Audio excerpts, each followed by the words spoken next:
नमस्कार दोस्तों, स्वागत है आप सभी का मेरे YouTube चैनल पे। दोस्तों, आज के इस लेक्चर में हम पढ़ेंगे इल्तुतमिश के बारे में। दोस्तों, पिछले लेक्चर में हमने पढ़ा था कुतुबुद्दीन ऐबक के बारे में, जो कि मोहम्मद गौरी का गुलाम था और उसने भारत में तुर्क सत्ता की स्थापना की। और मोहम्मद गौरी का जो गुलाम था, उसके मोहम्मद गौरी के 3 गुलाम थे। प्रथम था कुतुबुद्दीन ऐबक, दूसरा था ताजुद्दीन एल्दौज और तीसरा था नसीरुद्दीन कुबाचा। तो कुतुबुद्दीन ऐबक ने क्या किया था, पिछले लेक्चर में हमने पढ़ा था कि कुतुबुद्दीन ऐबक ने अपनी बहन का जो विवाह था उसने कर दिया नसीरुद्दीन कुबाचा से। और यह जो ताजुद्दीन एल्दौज था, इसके डर से यह कभी दिल्ली ही नहीं आया कुतुबुद्दीन ऐबक, और यह लाहौर में रहा और वहीं पर घोड़े से गिरकर चौगान खेलते समय इसकी मृत्यु हो गई 1210 ईस्वी में। 1210 ईस्वी में इस कुतुबुद्दीन ऐबक की मृत्यु के बाद इसका जो पुत्र था आराम शाह, वह दिल्ली की गद्दी पर बैठा और लगभग 8 महीने ही वह गद्दी पर रहा। उसके बाद इल्तुतमिश ने उसको पराजित कर दिया और यह इल्तुतमिश दिल्ली की गद्दी पर बैठ गया। और जो यह इल्तुतमिश था, यह था कुतुबुद्दीन ऐबक का गुलाम और इसका दामाद भी था।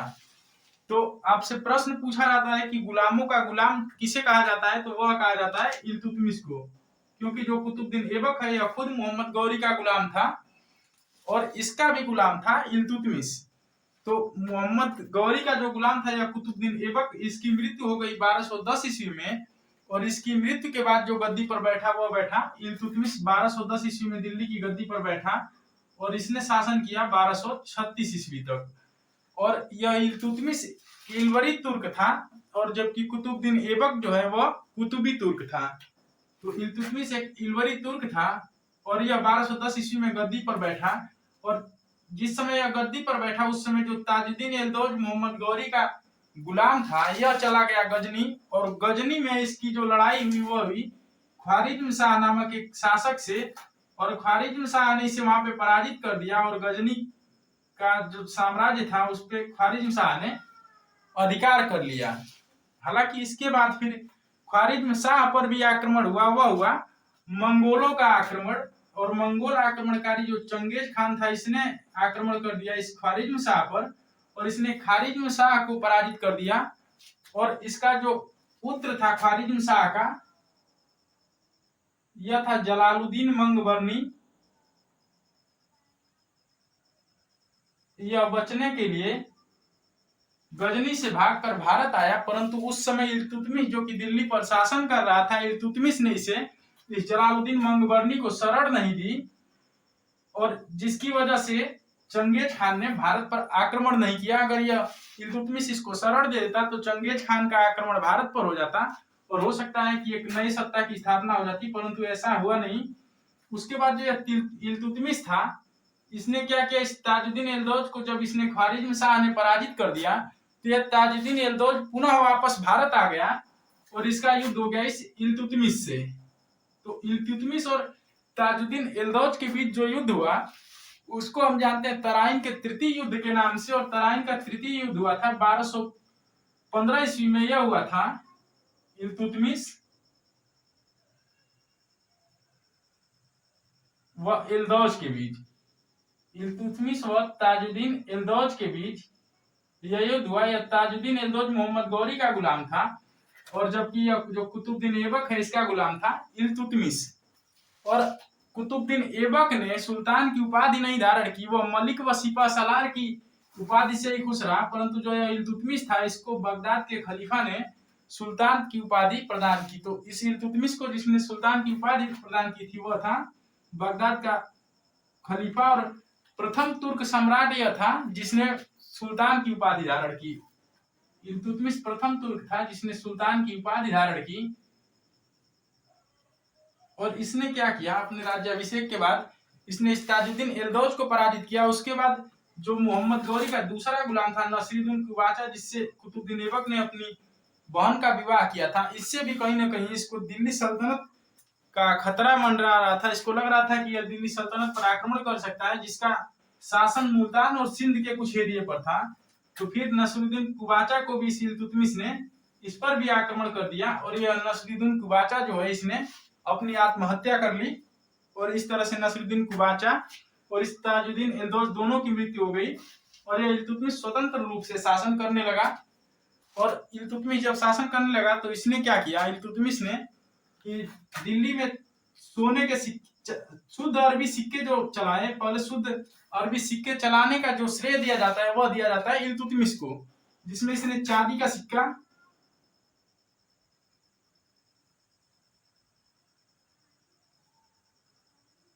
चांदी का सिक्का 175 ग्रेन का,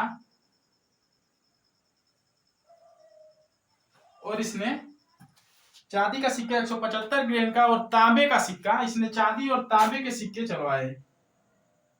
इल्तुतमिश ने चांदी और तांबे के सिक्के चलवाए।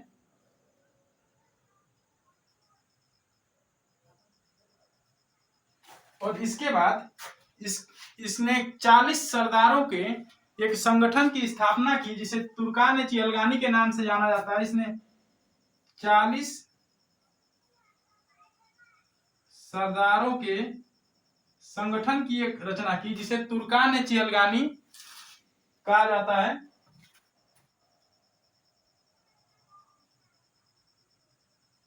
तुर्क ए चियलगानी, यह 40 सरदारों का एक संगठन था जिसमें 40 सरदार काम करते थे। हालांकि इसने सुल्तान की उपाधि इसलिए धारण की क्योंकि इसे कुतुबुद्दीन ऐबक ने दास्ता से मुक्ति दे दी थी, यानी यह कुतुबुद्दीन ऐबक का गुलाम था और कुतुबुद्दीन ऐबक ने इसको दास्ता से मुक्ति दे दी। उसके बाद इसने सुल्तान की उपाधि धारण की थी। यह दास्ता से मुक्ति इसको खोखरो जनजाति के द्वारा जब मोहम्मद गौरी की मृत्यु हुई, उस समय ही जब मोहम्मद गौरी उस खोखरो जनजाति से युद्ध के लिए निकला था, उस समय कुतुबुद्दीन ऐबक और इल्तुतमिश और जो मोहम्मद गौरी, यह तीनों संयुक्त रूप से लड़ रहे थे खोखरो जनजाति के खिलाफ। तो खोखरो जनजाति से युद्ध लड़ते समय जो इसकी बहादुरी से मोहम्मद गौरी बहुत प्रभावित हुआ और उसने कुतुबुद्दीन ऐबक से कहा कि इसको दास्ता से मुक्ति दे दो। तो वहीं पर कुतुबुद्दीन ऐबक ने इल्तुतमिश को दास्ता से मुक्ति दे दी, यानी अपने दास होने से उसको मुक्त कर दिया, इसलिए वह सुल्तान की उपाधि धारण कर पाया। इसके बाद हम देखते हैं कि इल्तुतमिश ने जो प्रमुख कार्य किए हैं वह क्या है। इल्तुतमिश के द्वारा जो निर्माण कार्य प्रमुख कराए गए, वह प्रमुख निर्माण कार्य कौन कौन से हैं। तो इल्तुतमिश के जो प्रमुख निर्माण कार्य हैं,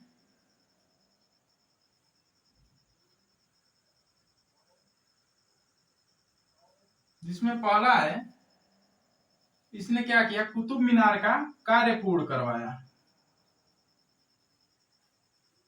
इस कुतुब मीनार की शुरुआत कुतुबुद्दीन ऐबक ने की और इस कुतुब मीनार का जो कार्य पूर्ण करवाया वह करवाया इल्तुतमिश ने। उसके बाद इसने सुल्तानगढ़ी का मकबरा बनवाया।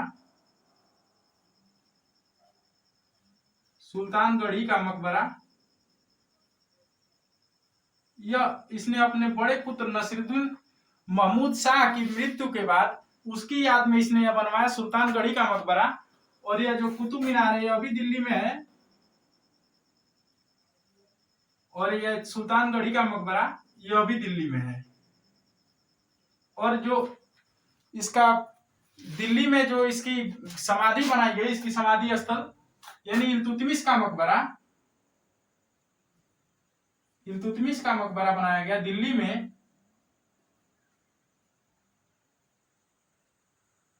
यह भी दिल्ली में है। और कुतुबुद्दीन ऐबक का जो मकबरा है वह लाहौर में है, क्योंकि जिस समय उसकी मृत्यु हुई उस समय वह लाहौर में ही था और कुतुबुद्दीन ऐबक दिल्ली आया ही नहीं था, या लाहौर से ही अपने साम्राज्य को चलाता था, क्योंकि कुतुबुद्दीन ऐबक को दिल्ली आने पे ताजुद्दीन एलदौद से खतरा था, जो कि मोहम्मद गौरी का ही दूसरा गुलाम था। तो दोस्तों इसके बाद हम समझते हैं कि जिस समय यह इल्तुतमिश शासक बना उस समय यह बदायूं का इक्तेदार था, यानी बदायूं का गवर्नर था। यह बदायूं का इक्तेदार था। आपसे कई बार पूछा भी जाता है कि जिस समय इल्तुतमिश सम्राट बना उस या सुल्तान बना, जिस समय इल्तुतमिश दिल्ली की गद्दी पर बैठा उस समय वह किस प्रांत का गवर्नर था, तो वो बदायूं का गवर्नर था, जिसे इक्तेदार कहा जाता है। और इसके बाद इल्तुतमिश की जो मृत्यु है वो हुई 30 अप्रैल 1236 ईस्वी को इसकी मृत्यु हो गई। 30 अप्रैल 1236 को इसकी मृत्यु हो गई। इसका लगभग शासनकाल जो रहा वो 26 वर्ष रहा। और इसकी मृत्यु के बाद इसका एक पुत्र गद्दी पर बैठा जिसका नाम था रुकनुद्दीन फिरोज। रुकनुद्दीन फिरोज जो है यह उतना योग्य शासक नहीं था और यह ज्यादा दिनों तक शासन नहीं कर पाया और अपने जीते जी ही इल्तुतमिश ने राज्याभिषेक कर दिया अपनी पुत्री का, जिसका नाम था रजिया सुल्तान। इस प्रकार रजिया बेगम जो है वो प्रथम मुस्लिम शासिका बनी। रजिया बेगम यह प्रथम मुस्लिम शासिका बनी। इसने क्या किया कि इसके पुत्र रुकनुद्दीन फिरोज को इसने गद्दी से हटाकर खुद गद्दी पर बैठी और प्रथम मुस्लिम शासिका बनी। इसके बाद रजिया सुल्तान के बाद जो आया वह आया गयासुद्दीन बलबन। तो दोस्तों रजिया सुल्तान और गयासुद्दीन बलबन के बारे में हम नेक्स्ट लेक्चर में पढ़ेंगे। तो इस लेक्चर में इतना ही दोस्तों। अगर आपको हमारा वीडियो अच्छा लगा हो तो वीडियो को लाइक कर लीजिएगा, चैनल को सब्सक्राइब कर लीजिएगा और वीडियो को शेयर कीजिएगा। सो के दोस्तों मिलते हैं नेक्स्ट वीडियो में।